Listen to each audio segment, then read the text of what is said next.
Welcome back. We have breaking news right now in the 2020 race. Montana Governor Steve Bullock has dropped out of the Democratic nomination. He is dropping his bid for the nomination, admitting in a statement that he would not be able to break through into the top tier of candidates. Once again, Steve Bullock, Montana Governor, dropping out of the 2020 race right now. President Trump, meanwhile, is defying the House Judiciary Committee. The White House legal counsel wrote a letter to Chairman Jerry Nadler detailing the reasons why the president will not be at the impeachment hearing and will skip it. The letter, quote, says this: as for the hearing scheduled for December 4th, we cannot fairly be expected to participate in a hearing while the witnesses are yet to be named, and while it remains unclear whether the Judiciary Committee will afford the president a fair process through additional hearings. Under the current circumstances, we do not intend to participate in your Wednesday hearing. Joining me right now is former Whitewater independent counsel, the partner of Thompson and Knight, Robert Ray. Robert, it's good to see you this morning. Good morning. Thanks so much for joining us. Thanks. Your reaction to the president saying,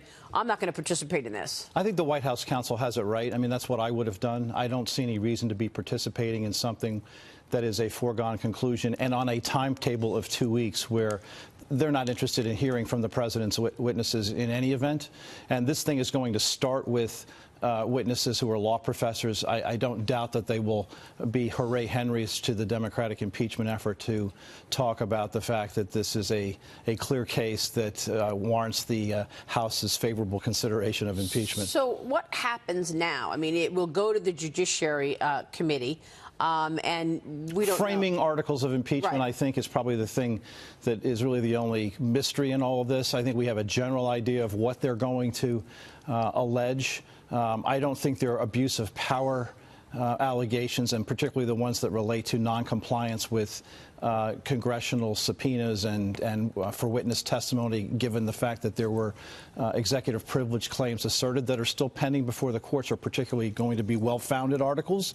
There'll be one on bribery. I imagine there'll also be one on obstruction of justice from the Mueller investigation and efforts to obstruct Congress and so forth. Those are the kinds of things that you'll see, but we don't know yet till we see how they're drafted. Yeah, I mean, the process, as the Republicans have said, has been unfair. The Republicans cannot get their own witnesses down there. They can't. They don't have any subpoena power. I don't expect Adam Schiff to testify. You don't? I don't think that'll happen. I mean, I'd be very surprised. He has the right, obviously, under the speech or debate clause, to refuse to testify. I mean, it gets me that he's not under, he's not under oath in any way. I mean, he can sit there and say, I've never met with the whistleblower, for example, even though his staff had, and he's not punishable of perjury in any way. Right, because he's not under oath and he doesn't have to submit himself to being under oath, so he can say what he wants. And everybody gets it. But look, I think the American people are going to see this for what it is. I think they do understand at bottom that this is a political effort. The Democrats have made a calculation that this is their best way forward in order to maximize their chances in the 2020 election.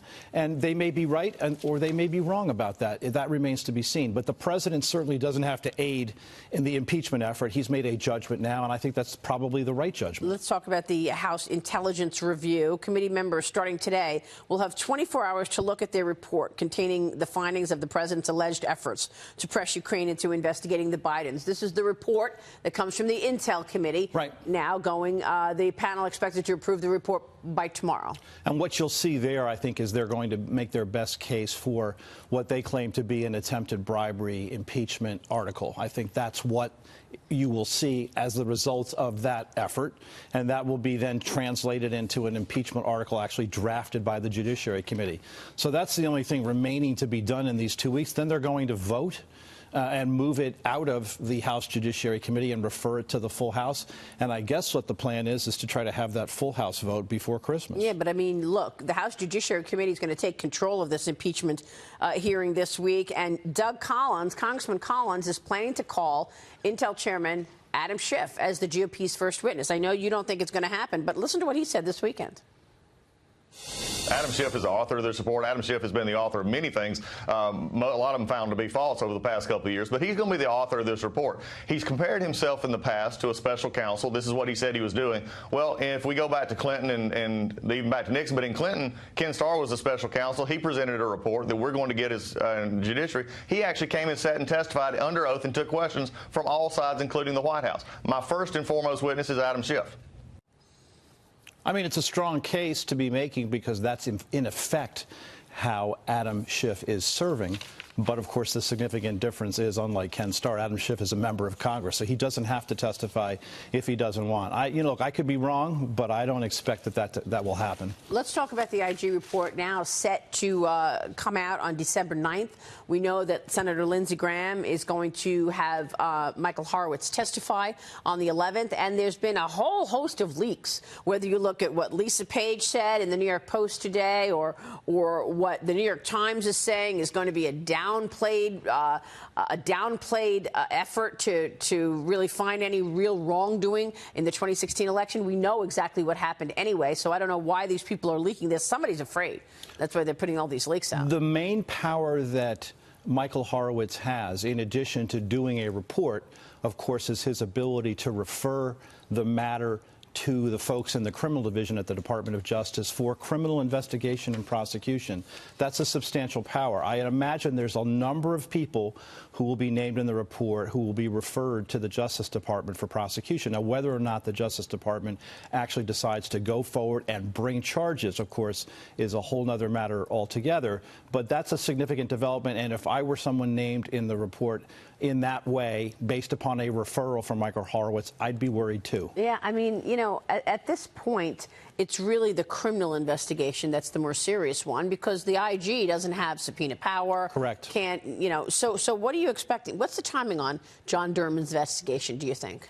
I don't know, but you'd expect that it's not going to be done, obviously, before the end of this year, and I think sometime next year. Now, he's got to be careful, too, because as we get closer and closer to an election, I think he's very well mindful of the fact that any significant cases that would be brought need to be brought probably before Labor Day and not too much long after that. But I would expect this investigation to reach some conclusions before the fall of next year. It feels like, the president, skeptics, the Democrats, they know that this IG report is coming, and they're just taking all the oxygen out of the room with the impeachment hearings. I mean, Arizona Congressman and Judiciary Committee member Andy Biggs gave a warning of sorts on this week's hearings. Watch this.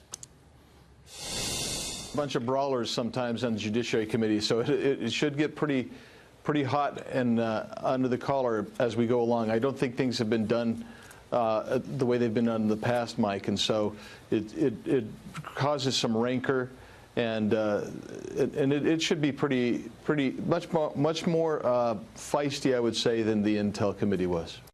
So you wonder how this plays out this week? Well, past experience has shown that, indeed, it is much more feisty and much more partisan in the Judiciary Committee if it wasn't partisan enough in the Intelligence Committee. I think you can expect some cross-examination to raise the issues that we're likely to see in the Horowitz report. And I also think the president was right not to step on the message that Michael Horowitz's report is going to send throughout Washington and across the country about the real interference in the 2016 election, which was people in the Justice Department either not doing their jobs or doing it in such a way in an effort to damage the Trump campaign and help the Hillary Clinton campaign. That's serious stuff. Yeah, it's interesting, but they'll use anything to change the conversation. So now I understand that USMCA will come to the floor before the end of the year. Nancy Pelosi's hoping to bring it to the floor either this week or next week. So what a perfect thing to change the conversation from December 9th and the IG report to the USMCA and Congress doing what they're supposed to do. The Democrats are in a real bind here because they have now boxed themselves in by the calendar. They've only got 2 weeks to get this done.